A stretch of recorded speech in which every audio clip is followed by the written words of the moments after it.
الحمد لله نحمده ونستعينه ونستغفره ونؤمن به ونتوكل عليه ونعوذ بالله من شرور أنفسنا ومن سيئات أعمالنا من يهده الله فلا مضل له ومن يضلله فلا هادي له ونشهد أن لا إله إلا الله وحده لا شريك له ونشهد أن سيدنا ونبينا وشفيعنا وحبيبنا ومولانا محمدا عبده ورسوله صلى الله تعالى عليه وآله وأصحابه أجمعين وبارك وسلم. أما بعد فأعوذ بالله من الشيطان الرجيم. بسم الله الرحمن الرحيم. ما كان محمد أبا أحد من رجالكم ولكن رسول الله وخاتم النبيين وكان الله بكل شيء عليما. صدق الله مولانا العظيم. حاضرین محفل، السلام علیکم ورحمۃ اللہ وبرکاتہ. اللہ رب العزت جل وعلا کی ہم پر بے پناہ مہربانی ہے کہ اس نے ہمیں آقائے نامدار احمد مختار مدنی تاجدار دونوں جہاں کے سردار حضرت محمد مصطفیٰ رسول خدا صلی اللہ تعالی علیہ وآلہ وسلم کی بابرکت امت میں پیدا فرمایا. سامعین کرام، ماہ میلاد کے جو مبارک جلسے ہیں، آج دوسرا جلسہ ہے. ہر جلسے میں مسجد کے اراکین، مسجد کے ذمہ داروں نے یہ بڑا اچھا طریقہ اختیار کیا ہے کہ ہر دن کے لیے ایک عنوان کو مقرر کر دیا ہے. مقرر بھی مقرر کیا ہے، عنوان بھی مقرر کیا ہے. تو آج اس ناچیز کو جس عنوان پر بیان کرنے کے لیے کہا گیا ہے وہ بڑا اہم عنوان بلکہ اس دور کی ضرورت ہے. وہ عنوان کیا ہے؟ عقیدہ ختم نبوت. عقیدہ ختم نبوت یعنی ہمارے نبی کریم صلی اللہ علیہ وسلم آخری نبی ہیں، آپ کے بعد کوئی نبی آنے والا نہیں. یہ عقیدہ مضبوطی کے ساتھ ہمارے دلوں میں رہے. اگر کسی نے یہ عقیدہ رکھا یا یہ گمان بھی کیا کہ محمد مصطفیٰ صلی اللہ علیہ وسلم کے بعد بھی کوئی نبی آ سکتا ہے تو یاد رکھ لیجئے وہ کافر ہو گیا، بے دین ہو گیا، اسلام کے دائرے سے باہر ہو گیا. یہ عقیدہ قرآنی عقیدہ ہے. یہ عقیدہ حدیثوں سے لیا گیا عقیدہ ہے اور یہ عقیدہ اجماع امت کا عقیدہ ہے اور یہ عقیدہ قیاس صحیح کے مطابق ہے. سامعین کرام، میں نے یہ عرض کیا کہ ختم نبوت کا عقیدہ یعنی یہ عقیدہ کہ حضرت محمد مصطفیٰ رسول خدا صلی اللہ تعالی علیہ وآلہ وسلم اللہ کے آخری نبی ہیں، یہ قرآن کا پیش کیا گیا عقیدہ ہے. قرآن مجید میں اللہ تبارک و تعالی فرماتا ہے ما کان محمد ابا احد من رجالکم. اے لوگو، تم میں جتنے مرد ہیں ان مردوں میں کسی بھی مرد کے باپ نہیں ہے حضرت محمد مصطفیٰ صلی اللہ علیہ وسلم ولیکن رسول اللہ، مگر وہ اللہ کے رسول ہیں، وہ خاتم النبیین، اور تمام نبیوں کے خاتم، یعنی تمام نبیوں کے بعد آنے والے۔ سامعین کرام، یہ آیت کریمہ اس وقت نازل ہوئی جب نبی کریم صلی اللہ تعالی علیہ وآلہ وسلم نے زید بن حارثہ کی مطلقہ زینب سے نکاح کر لیا، تو لوگوں نے خصوصاً منافقوں نے سرکار دو عالم صلی اللہ علیہ وسلم کو بدنام کرنے کے لیے یہ ترکیب نکالی اور کہنے لگے کہ زید تو محمد صلی اللہ علیہ وسلم کا بیٹا ہے، زید کی بیوی تو محمد صلی اللہ علیہ وسلم کی بہو ہے، انہوں نے اپنی بہو سے کیسے نکاح کر لیا؟ یہ جب الزام لگایا تو اللہ تعالیٰ نے آیت نازل کی کہ ما کان محمد ابا احد من رجالکم، اس وقت جتنے بھی مرد، جتنے بھی رجال تم میں موجود ہیں، ان مردوں میں کوئی بھی مرد ایسا نہیں ہے جو محمد مصطفیٰ صلی اللہ علیہ وسلم کا بیٹا ہے، کیونکہ رسول کریم صلی اللہ علیہ وسلم کو جتنے بیٹے پیدا ہوئے بچپن ہی میں ان کا انتقال ہو گیا۔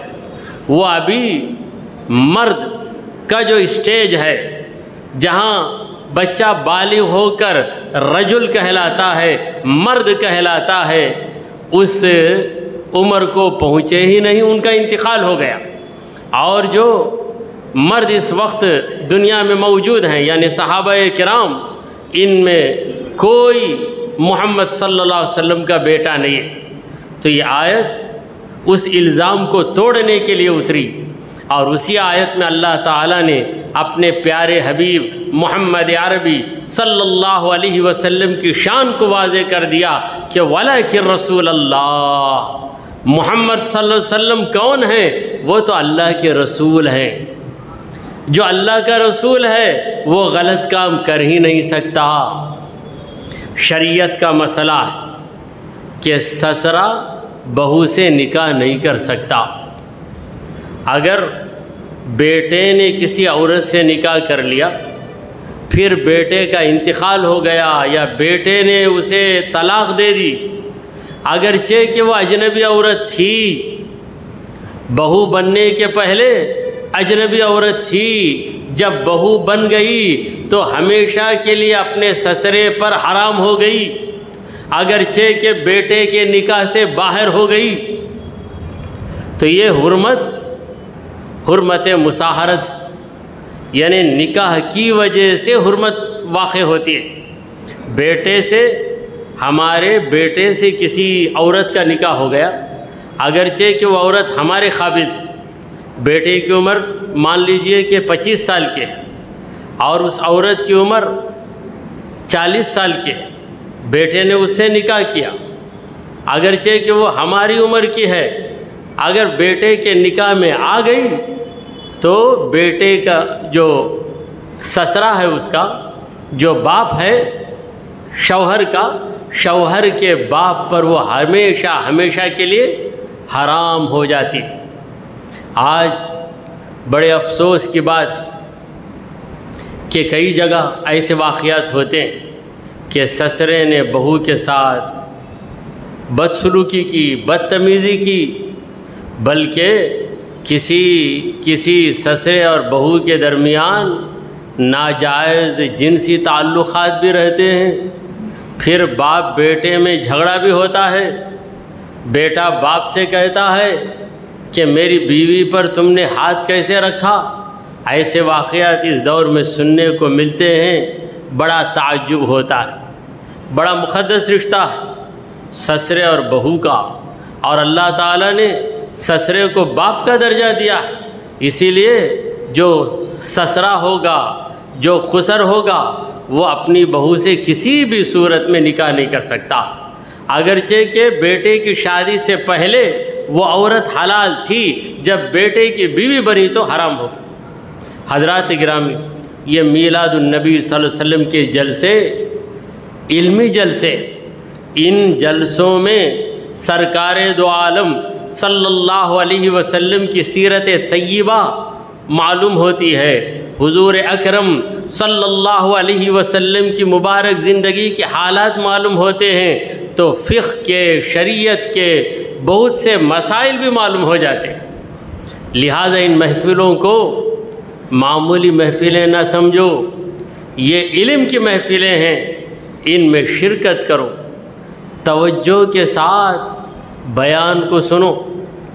دیکھیے، بیان کسی بھی عالم دین کا رہے، بیان کے ذریعے ایک تو ایمان تازہ ہو جاتا ہے، اور دوسری بات یہ ہے کہ معلومات میں اضافہ ہو جاتا ہے، بھلے وہ رات کے بیانات رہیں یا جمعہ کا بیان رہے۔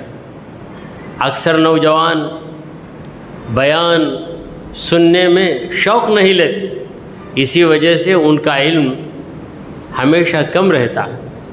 بہرحال میں عرض کر رہا تھا کہ پروردگار عالم نے اپنے پیارے محبوب محمد مصطفیٰ صلی اللہ علیہ وسلم پر منافقوں نے یہ جو گھناؤنا الزام لگایا تھا کہ نعوذ باللہ حضور نے اپنی بہو سے نکاح کر لیا، تو اللہ نے اسے واضح کر دیا کہ زید بن حارثہ یعنی حضرت زید رضی اللہ تعالیٰ عنہ حارثہ کے بیٹے ہیں، محمد کے بیٹے نہیں ہیں۔ زید کی بیوی سے حضور نے نکاح کیا ہے، تو ایک اجنبی آدمی کی بیوی جس پر طلاق ہو گئی اس سے نکاح کیا ہے، اپنی بہو سے حضور نے نکاح نہیں کیا۔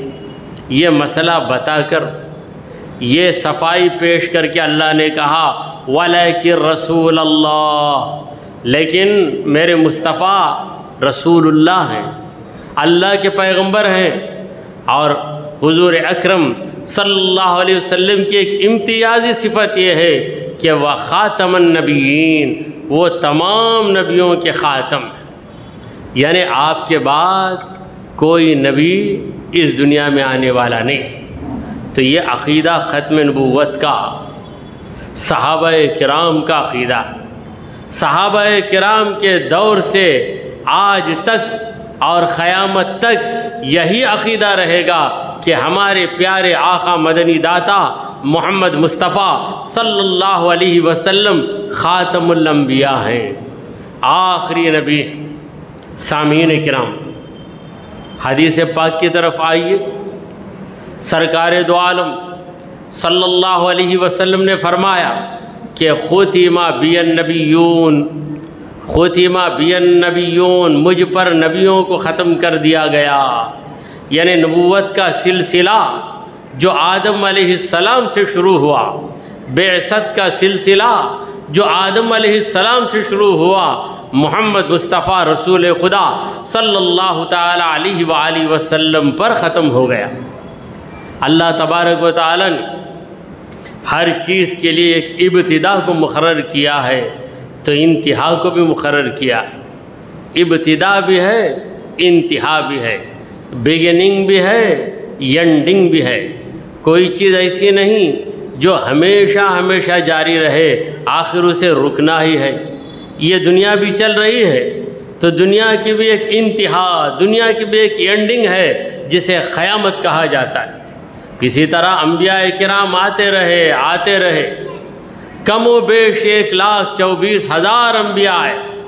آخر نبیوں کی آمد کا یہ جو سلسلہ ہے، اس سلسلے کو بند کرنا ہے، ختم کرنا ہے، تو اللہ تبارک و تعالی نے حضرت محمد مصطفیٰ رسول خدا صلی اللہ تعالی علیہ وآلہ وسلم پر اس سلسلے کو بند کر دیا۔ آخری نبی اللہ نے ہمارے حضور کو بنایا ہے۔ ہمارے نبی کریم صلی اللہ علیہ وسلم نے فرمایا انا خاتم النبیین لا نبی بعدی، میں تمام نبیوں کے بعد آنے والا آخری نبی ہوں، لا نبی بعدی، میرے بعد کوئی نبی نہیں، کوئی نبی نہیں۔ ایک اور حدیث میں اللہ کے پیارے نبی محمد عربی صلی اللہ علیہ وسلم نے فرمایا کہ لو کان نبی بعدی لکان عمر، اگر میرے بعد بھی کوئی نبی ہوتا تو حضرت عمر بن خطاب رضی اللہ تعالیٰ عنہ نبی ہوتے۔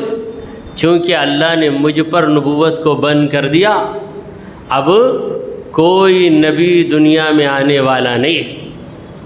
حاضرین گرامی، یہ ایک حدیث میں اللہ کے پیارے نبی محمد عربی صلی اللہ تعالی علیہ وآلہ وسلم نے فرمایا کہ میرے بعد 30 دجال نبی ہونے کا دعویٰ کریں۔ 30 دجال۔ پتہ چلا کہ جو شخص رسول کریم صلی اللہ علیہ وسلم کے بعد نبی ہونے کا دعویٰ کرے وہ دجال ہے، مکار ہے، فریبی ہے، دھوکے باز ہے، اس لیے کہ اللہ نے حضور اکرم صلی اللہ تعالی علیہ وآلہ وسلم پر نبوت کو ختم کر دیا۔ حضرات گرامی، ختم نبوت کا عقیدہ، یہ سچا عقیدہ، یہ اسلامی عقیدہ، یہ نبوی عقیدہ، یہ قرآنی عقیدہ، اس عقیدے کے خلاف آواز اٹھانے والے مکار ہر دور میں پیدا ہوتے رہے۔ یہاں پر ایک مکار پیدا ہوا جسے دنیا مرزا غلام احمد قادیانی کے نام سے جانتی ہے، اور اس کے فتنے کو فتنہ قادیانیت کہا جاتا ہے، اور اس کے ماننے والے خود کو قادیانی مسلمان کہتے ہیں، حالانکہ وہ قادیانی ضرور ہیں مگر مسلمان نہیں۔ وہ شخص کیسے مسلمان ہو سکتا ہے جو نبی کریم صلی اللہ علیہ وسلم کو آخری نبی نہیں مانتا؟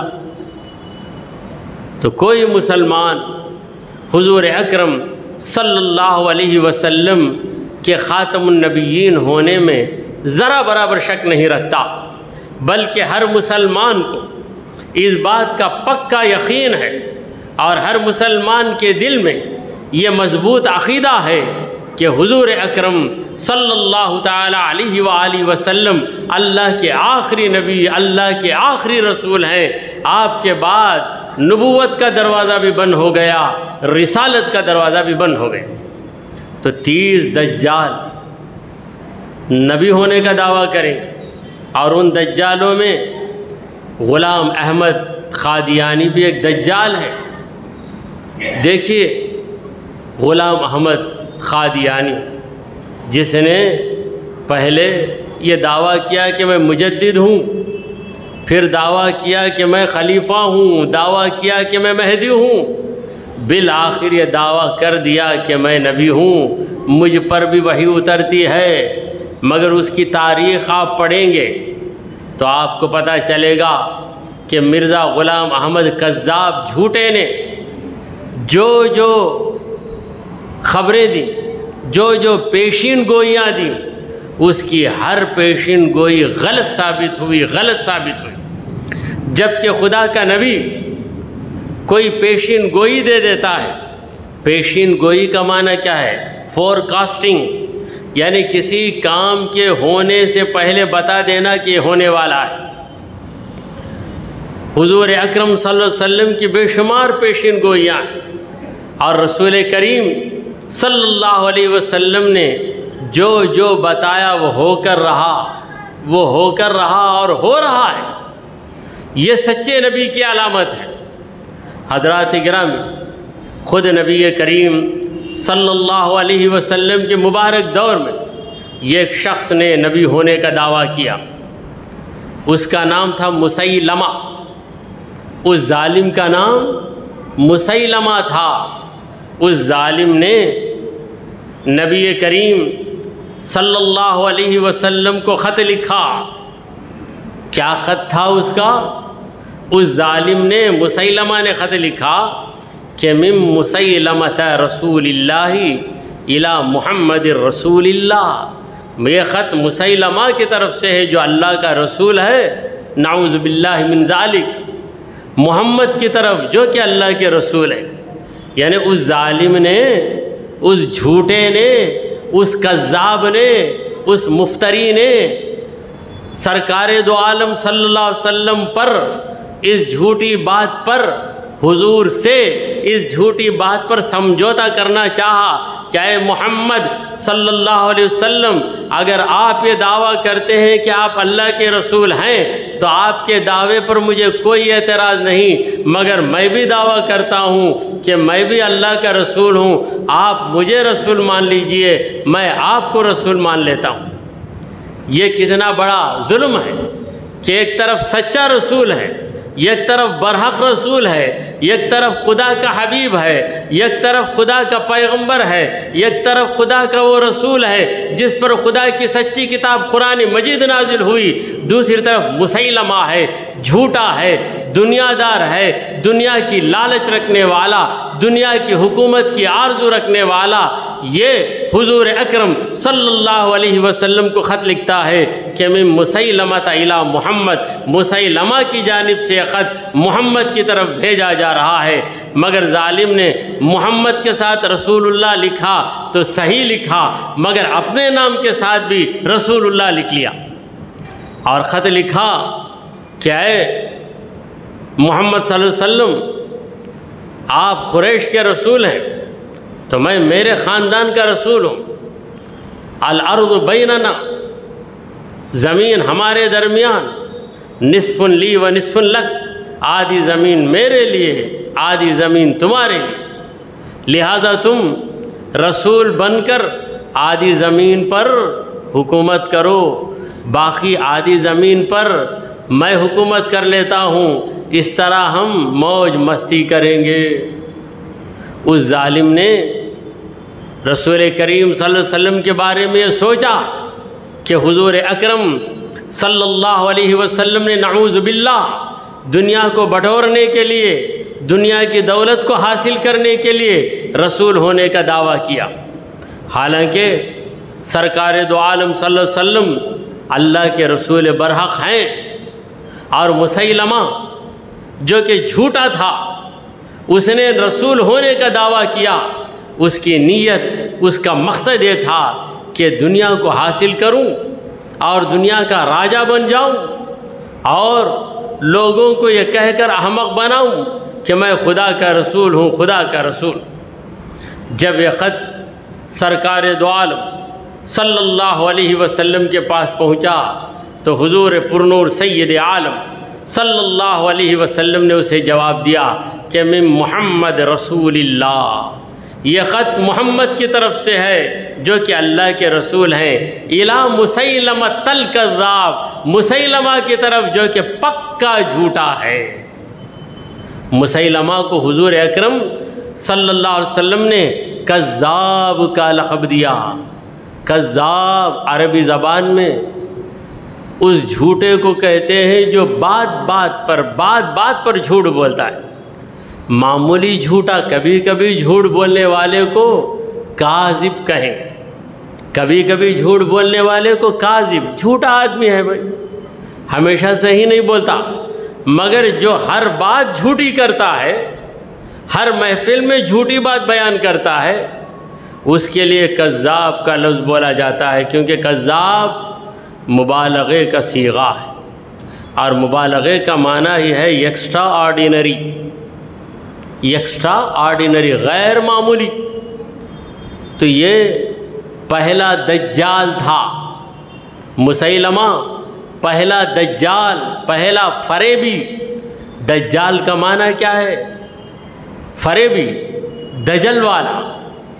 تو جس نے نبی کریم صلی اللہ علیہ وسلم کے دور میں نبی ہونے کا دعویٰ کیا، حضرات گرامی، جو سچا نبی ہے، دیکھیے علمی بات آپ کے سامنے عرض کرتا ہوں، آپ میں بہت سے حضرات ان باتوں کو مجھ سے زیادہ جانتے ہوں گے، مگر چند کم علم لوگ بھی ہیں اور نوجوان بھی ہیں، تو میں سب کے فائدے کے لیے یہ باتیں بیان کر رہا ہوں۔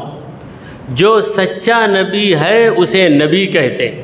موسیٰ علیہ السلام نبی، داؤد علیہ السلام نبی، سلیمان علیہ السلام نبی، ادریس علیہ السلام نبی، عیسیٰ علیہ السلام نبی، محمد مصطفیٰ صلی اللہ علیہ وسلم نبی۔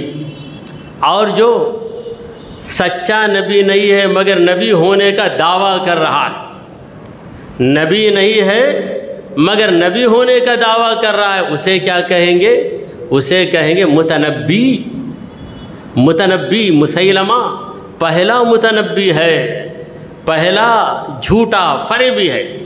پھر اس کے بعد ہر دور میں کوئی نہ کوئی متنبی پیدا ہوتا رہا، مگر دنیا میں یہ بات واضح ہو گئی کہ جو سچا نبی ہے واقعی وہ سچا ہے، اس کی ہر بات میں سچائی ہے، اس کی ہر پیشین گوئی صحیح ثابت ہوتی ہے۔ مگر جو متنبی ہے، جو جھوٹا ہے، جو مکار ہے، جو فریبی ہے، وہ کچھ خبر دیتا ہے، وہ خبر تو صحیح نہیں ہوتی، اس کے برعکس واقعہ ہو جاتا ہے۔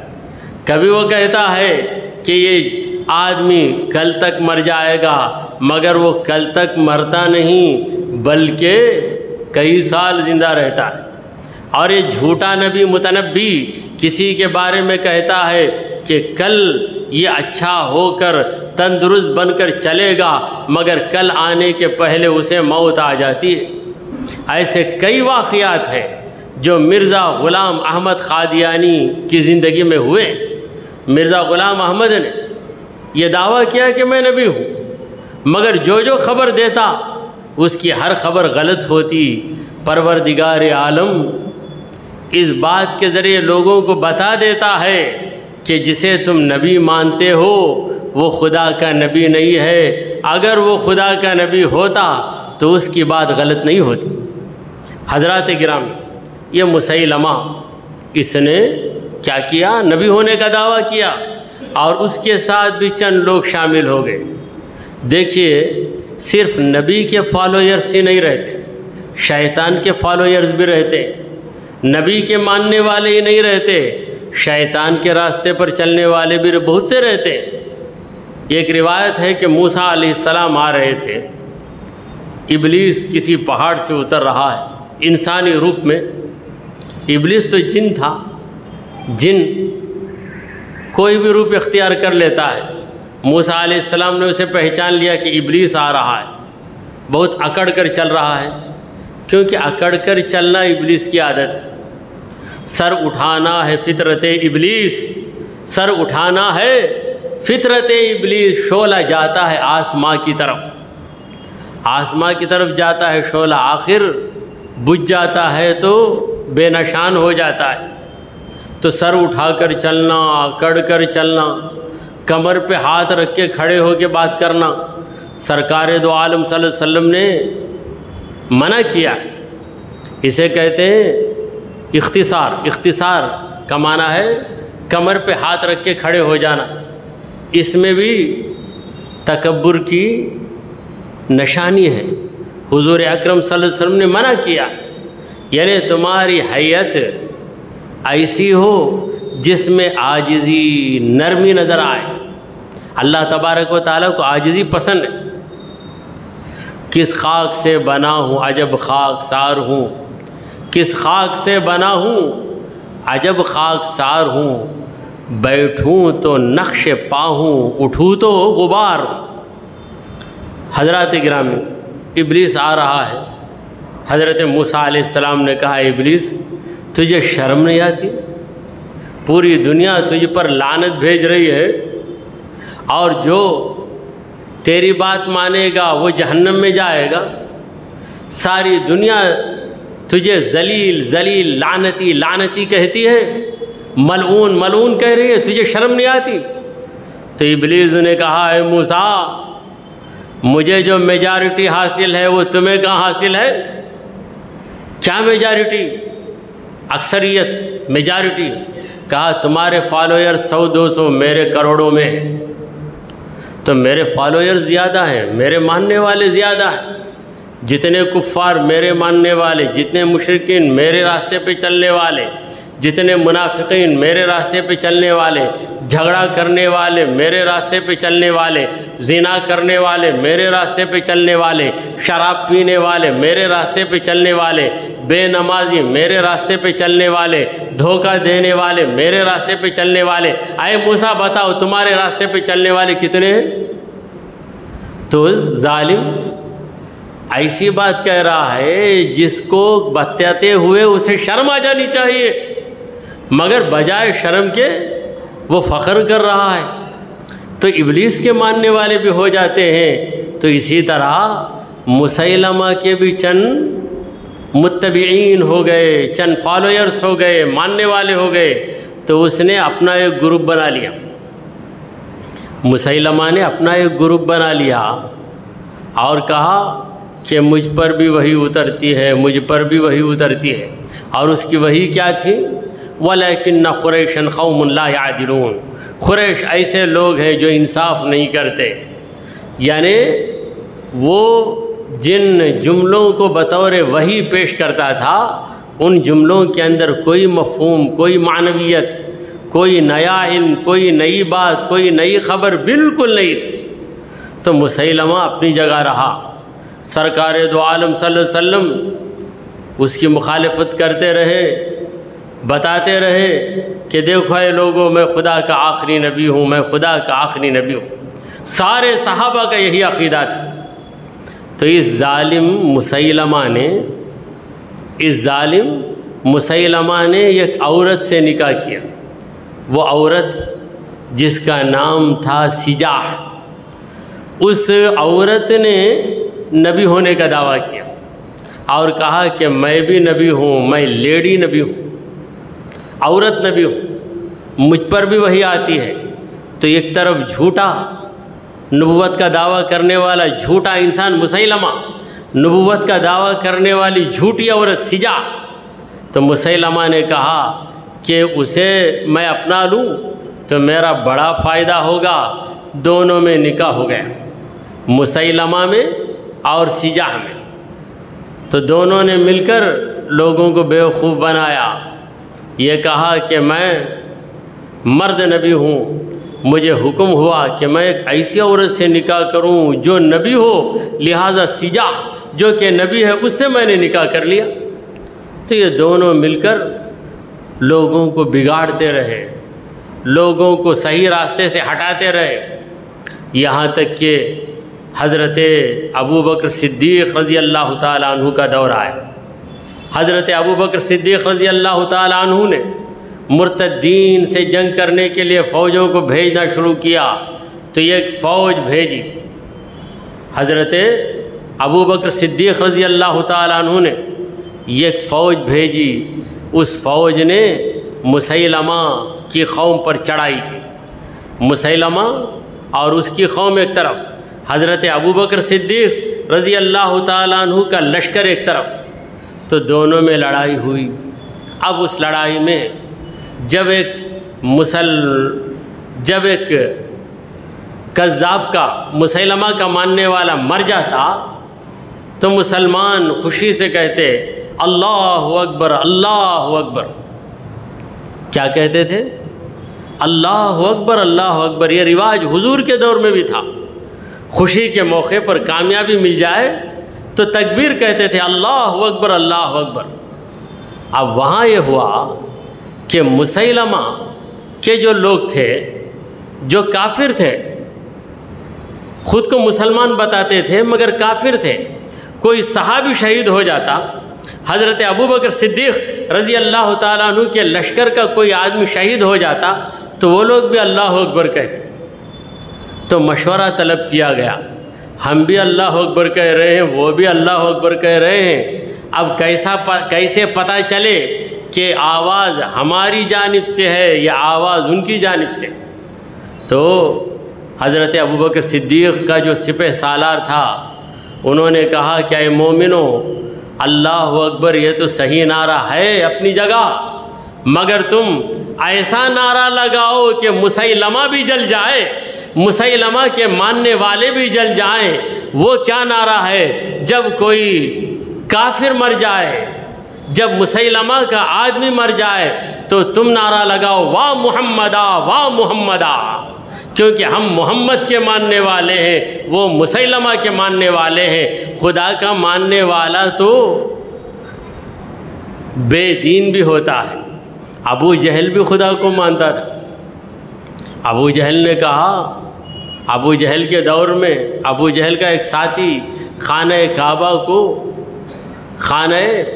کعبہ کے پاس آ کر کہنے لگا کہ اے اللہ، اگر محمد صلی اللہ علیہ وسلم کا دین باطل ہے تو تو انہیں ہلاک کر دے۔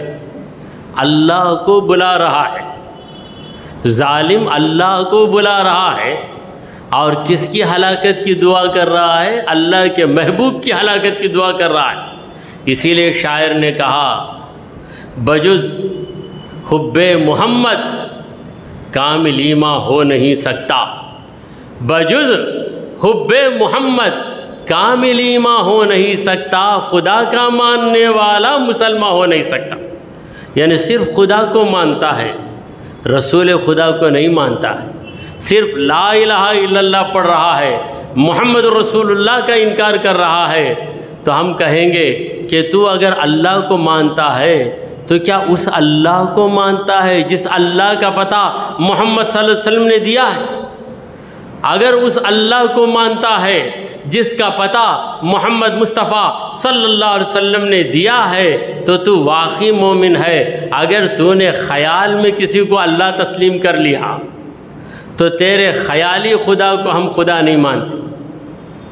سامعین کرام، غور کرنے کا مقام ہے۔ جنگ ہو رہی ہے، ایک طرف مسیلمہ کی فوج، دوسری طرف ابو بکر صدیق کی فوج۔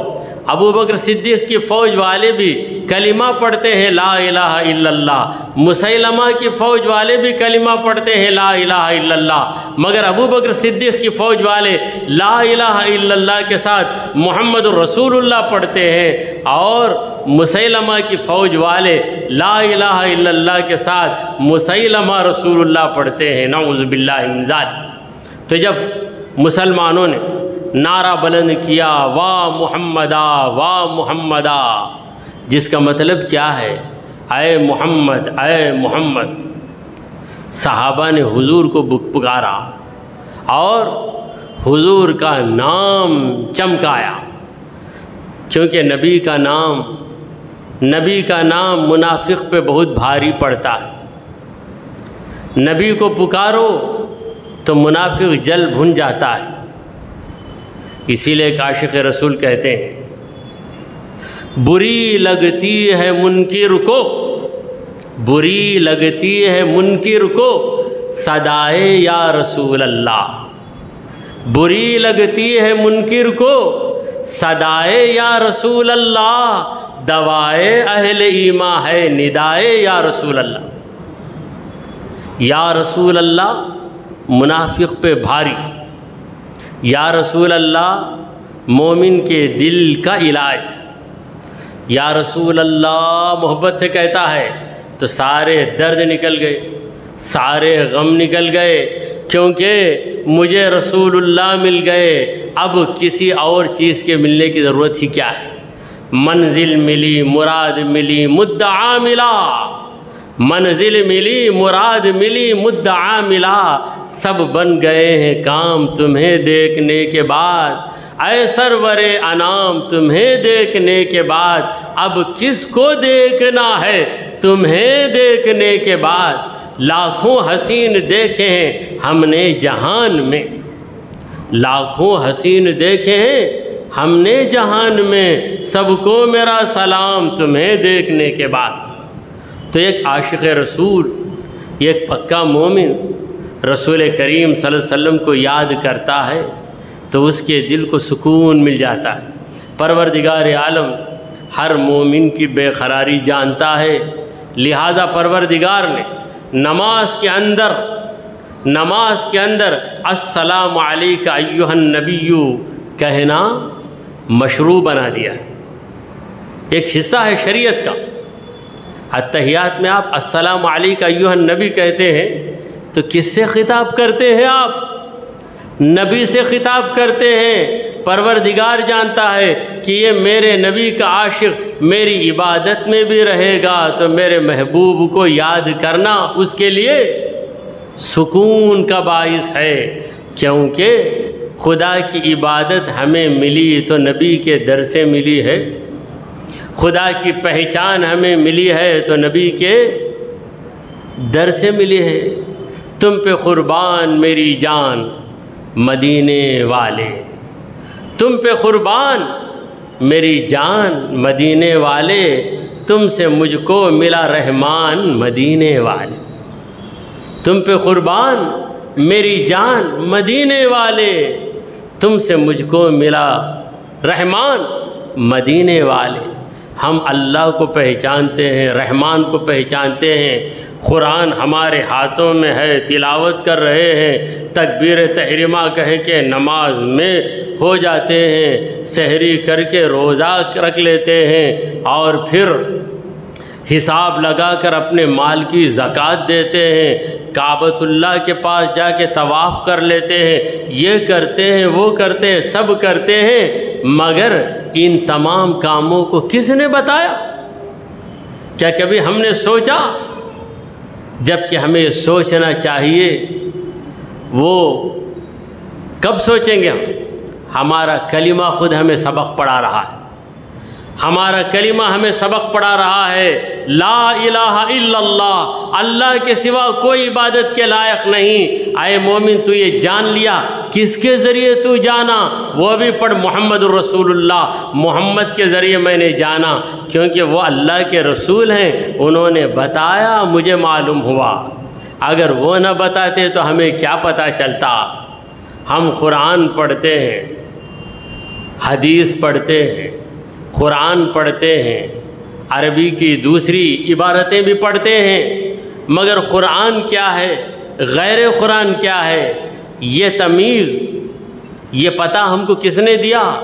سرکار دو عالم صلی اللہ علیہ وسلم ہی نے دیا۔ اسی لیے شاعر عرض کرتا ہے، تمہیں نے فرق بتلایا ہے مطلوع غیر مطلوع کا، تمہیں نے فرق بتلایا ہے مطلوع غیر مطلوع کا، وگرنہ ہم سمجھتے تھے کہ جو کچھ ہے وہ قرآن۔ نبی کی زبان سے نکلنے والی ہر بات کو ہم قرآن سمجھتے، نبی نے بتایا کہ نہیں نہیں، یہ جو میں کہہ رہا ہوں یہ میری بات ہے، اور وہ جو سنا رہا ہوں وہ خدا کی بات ہے۔ تو قرآن اور غیر قرآن کا فرق کس نے بتایا؟ نبی نے بتایا۔ قرآن مطلوع ہے اور حدیث غیر مطلوع ہے، یہ علمی اصطلاحات ہیں۔ قرآن مجید کو آپ کیا کہیں گے؟ مطلوع، اس کی تلاوت ہوتی ہے، اور حدیث بھی وہی ہے، یعنی اللہ تبارک و تعالیٰ کی طرف سے جو باتیں سرکار دو عالم صلی اللہ علیہ وسلم کے مبارک دل میں ڈالی جاتی ہیں، انہی باتوں کو رسول کریم صلی اللہ علیہ وسلم اپنے لفظوں میں بیان کرتے ہیں۔ اسی لیے حدیث کو وحی خفی کہا جاتا ہے، اور قرآن کو وحی جلی کہا جاتا ہے۔ قرآن وحی مطلوع ہے اور حدیث وحی غیر مطلوع ہے۔ قرآن حدیث مطلوع، اس کی تلاوت ہوگی، اور حدیث غیر مطلوع۔ تو شاعر عرض کرتا ہے، تمہیں نے فرق بتلایا ہے مطلوع غیر مطلوع کا، وگرنہ ہم سمجھتے تھے کہ جو کچھ ہے وہ قرآن۔ سامعین کرام، میں عرض کر رہا تھا کہ صدیق اکبر رضی اللہ تعالیٰ عنہ کے دور میں یہ مسیلمہ یہ مارا گیا۔ جب یہ مر گیا تو اس کا فتنہ بھی مر گیا۔ اس کے ماننے والے جو مر گئے سو مر گئے، جو رہ گئے وہ ادھر ادھر دوڑنے لگے، اور بہت سے لوگوں نے توبہ کی، مسلمان ہو گئے۔ اور یہ سجاح، یہ جو عورت دعویٰ کر رہی تھی نبی ہونے کا، حضرت عمر بن خطاب رضی اللہ تعالیٰ عنہ کے دور میں یہ توبہ کر کے مسلمان ہو گئی۔ تو مسیلمہ کا فتنہ، مسیلمہ الکذاب، تو ہر دور میں کوئی نہ کوئی متنبی پیدا ہوتا ہی۔ ہارون رشید کے دور میں ایک متنبی پیدا ہوا جس نے نبی ہونے کا دعویٰ کیا، پھر اس نے توبہ کر لی، مگر چند دن تو نبوت کا دعویٰ کرتا رہا۔ ایک لطیفہ ہے کہ ہارون رشید نے کہا کہ اس متنبی کو لے آؤ، پکڑ کے لایا گیا۔ ہارون رشید نے پوچھا، کیا یہ ظالم تو دعویٰ کر رہا ہے کہ تو خدا کا نبی ہے، کیا تیرے پاس بھی کوئی معجزہ ہے؟ کیونکہ نبی کو اللہ تعالیٰ معجزہ دیتا ہے، موسیٰ علیہ السلام کو معجزہ دیا۔ کیا معجزہ دیا؟ کہ ان کی لاٹھی زمین پہ گرتی تو اژدھا بن جاتی، پھر اس اژدھے پہ حضرت موسیٰ علیہ السلام ہاتھ رکھتے تو اژدہا کیا بن جاتا؟ لاٹھی بن جاتا۔ تو نبیوں کے معجزے ہوتے ہیں، تیرا کیا معجزہ ہے؟ تو اس نے کہا کہ اے امیر المومنین، اے ہارون رشید، تمہارے دل میں کیا ہے میں بتا سکتا ہوں۔ میرے دل میں کیا ہے تو بتائے گا؟ ہاں، اس وقت آپ کے دل میں کیا ہے میں بتاؤں گا۔ تو ہارون رشید نے کہا اچھا بتا میرے دل میں کیا ہے؟ تمہارے دل میں ہے کہ میں جھوٹا ہوں، میں جھوٹا ہوں، یہ تمہارے دل میں ہے۔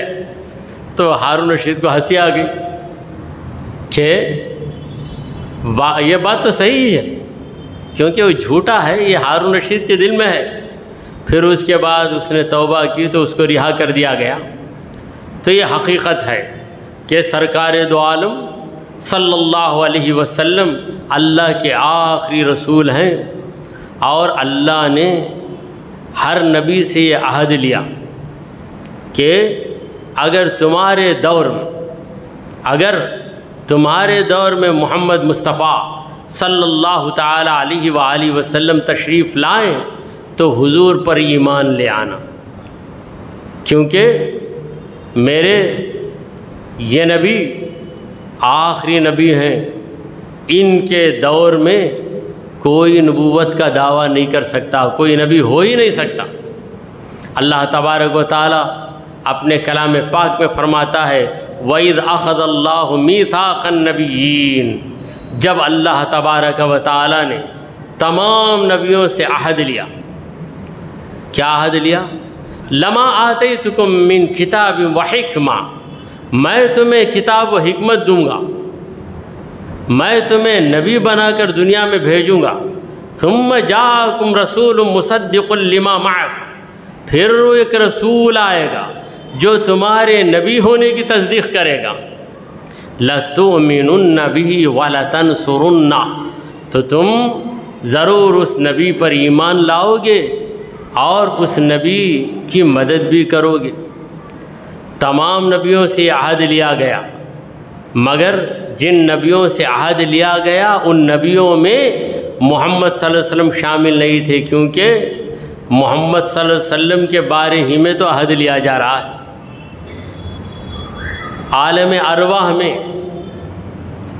ارواح میں روحوں کا عالم، یہ عالم شہادت، عالم عناصر، عالم رنگ و بو ابھی پیدا نہیں ہوا تھا۔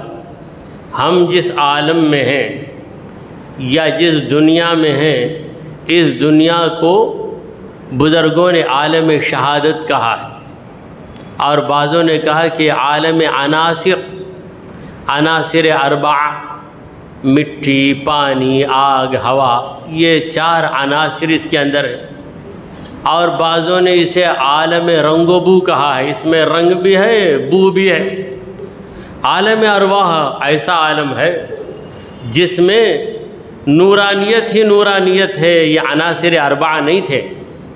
تو عالم ارواح میں اللہ نے تمام نبیوں کی روحوں کو اکٹھا کیا، ایک طرف محمد مصطفیٰ صلی اللہ علیہ وسلم کی روح مبارک کو رکھا اور کہا کہ اے پیغمبرو، دیکھو یہ میرے آخری نبی محمد صلی اللہ علیہ وسلم ہیں، اگر یہ آ جائیں تو تم کیا کرو گے؟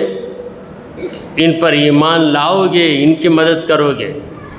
قال اقررتم واخذتم علی ذلکم مصری، اللہ نے پیغمبروں سے پوچھا کیا تم لوگوں نے اقرار کیا؟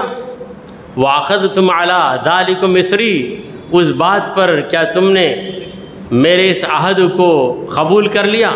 قالوا اقررنا، تمام نبیوں نے کہا اقررنا اقررنا، ہم نے مان لیا، ہم نے اقرار کر لیا۔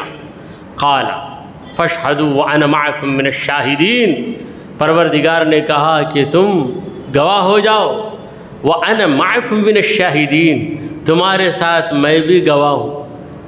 تو نبیوں سے گواہی لی گئی، کیونکہ اللہ تبارک و تعالیٰ نے اسی وقت طے کر دیا کہ تمام رسولوں کے بھیجنے کے بعد محمد مصطفیٰ صلی اللہ تعالیٰ علیہ وآلہ وسلم کو بھیجا جائے گا۔ حضور کی آمد کے بعد اب کوئی نیا نبی دنیا میں نہیں آئے گا۔ سامعین کرام، عیسیٰ علیہ السلام قیامت کے قریب آئیں گے۔ قرآن کہتا ہے وَإِنَّهُ لَعِلْمٌ لِلسَّاعَةِ فَلَا تَمْتَرُنَّ بِهَا، یقیناً عیسیٰ علیہ السلام قیامت کی ایک نشانی ہے، وہ آئیں گے، مگر وہ ایسے نبی نہیں ہیں جن کو حضور کے بعد نبی بنا کر بھیجا گیا۔ سرکار دو عالم صلی اللہ علیہ وسلم سے 600 برس پہلے عیسیٰ علیہ السلام کو دنیا میں بھیجا گیا، پھر عیسیٰ علیہ السلام کو زندہ آسمان پہ اٹھا لیا گیا، چوتھے آسمان پہ ہیں عیسیٰ علیہ السلام، مگر شب معراج دوسرے آسمان میں حضور سے ملاقات کرتے ہیں۔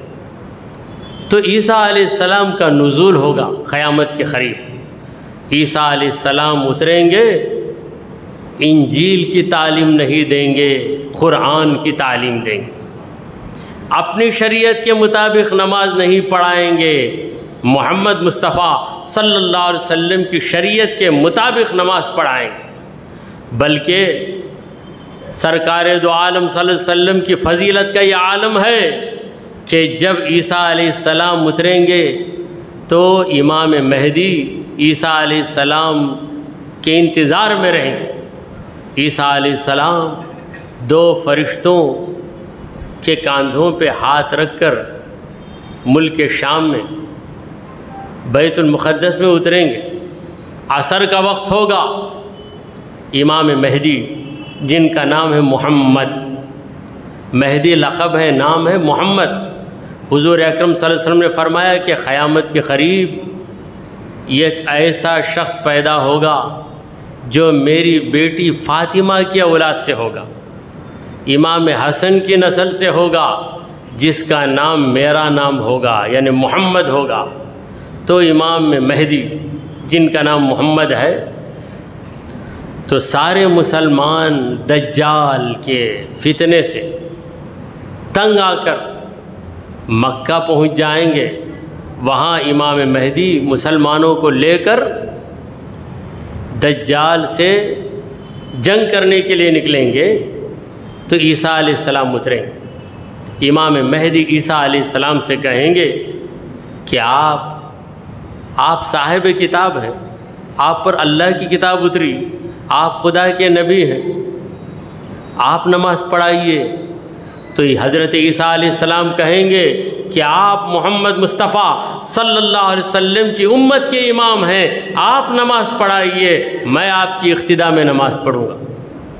غور کرنے کا مقام کہ رسول کریم صلی اللہ علیہ وسلم کا امتی امام بن رہا ہے، اور عیسیٰ علیہ السلام جو خدا کے پیغمبر ہیں وہ مقتدی بن رہے۔ تو عیسیٰ علیہ السلام آئیں گے ضرور، مگر حضور ہی آخری نبی ہیں، کیونکہ عیسیٰ علیہ السلام حضور سے پہلے نبی کی حیثیت سے دنیا میں رہ چکے، جب رہ چکے تو وہ حضور سے آگے کے ہو گئے، حضور کے بعد کے نہیں ہوئے۔ آخری نبی کا مطلب کیا ہے؟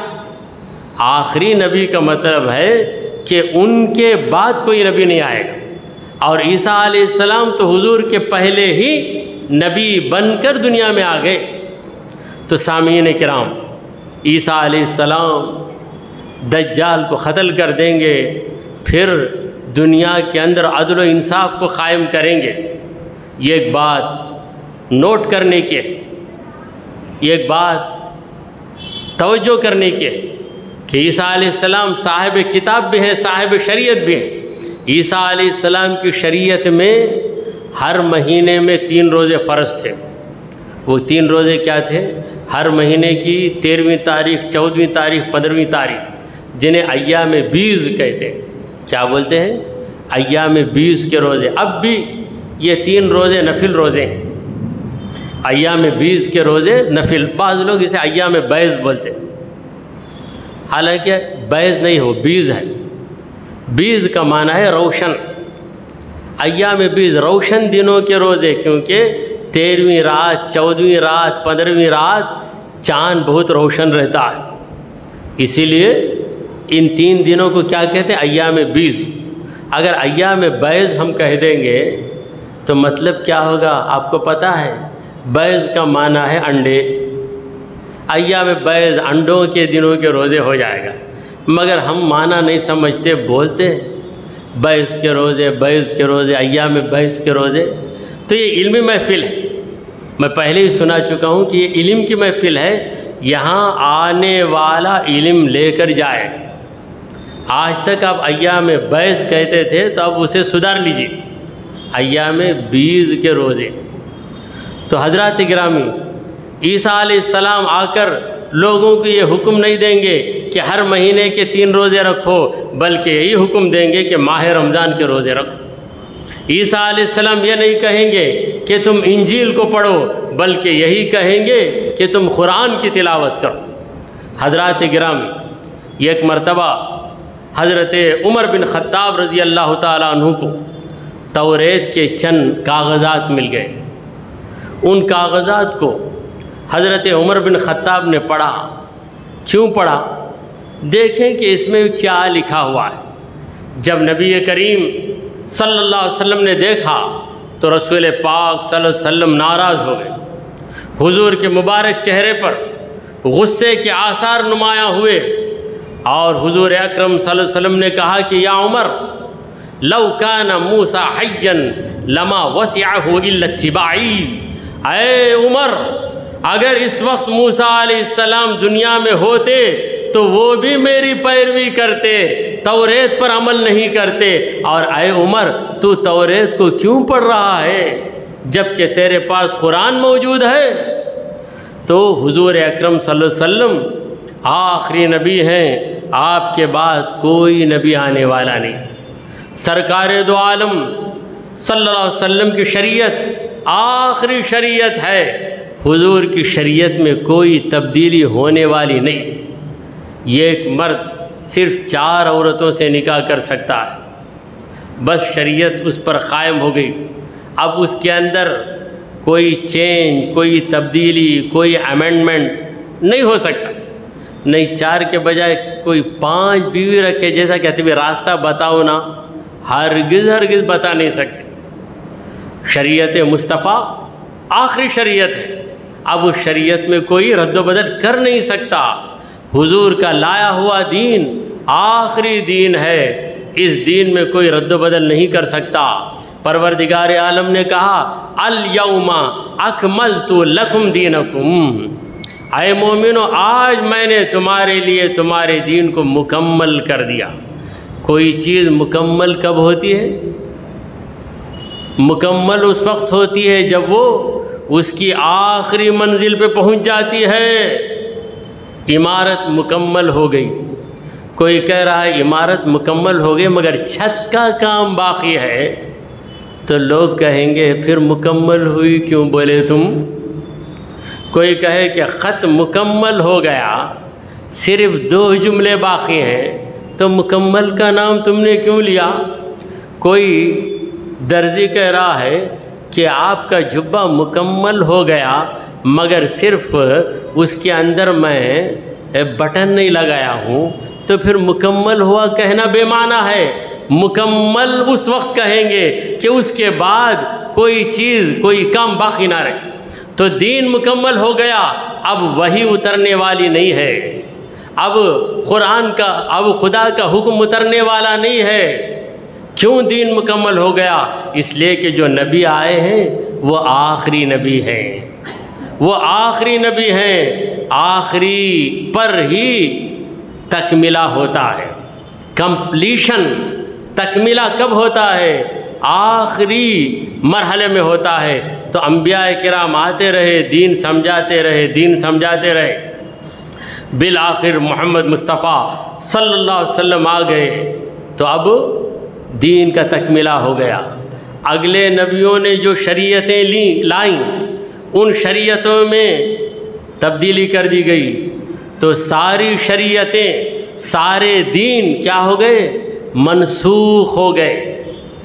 اگلی کتابیں توریت، زبور، انجیل منسوخ ہیں، مگر قرآن منسوخ نہیں ہے، حضور کی شریعت منسوخ نہیں ہے۔ اس لیے کہ ہمارے نبی کریم صلی اللہ علیہ وسلم آخری رسول ہیں۔ اللہ تبارک و تعالیٰ سے دعا ہے کہ وہ ہمیں ایمان پر قائم رکھے، آمین۔ وآخر دعوانا ان الحمد للہ رب العالمین۔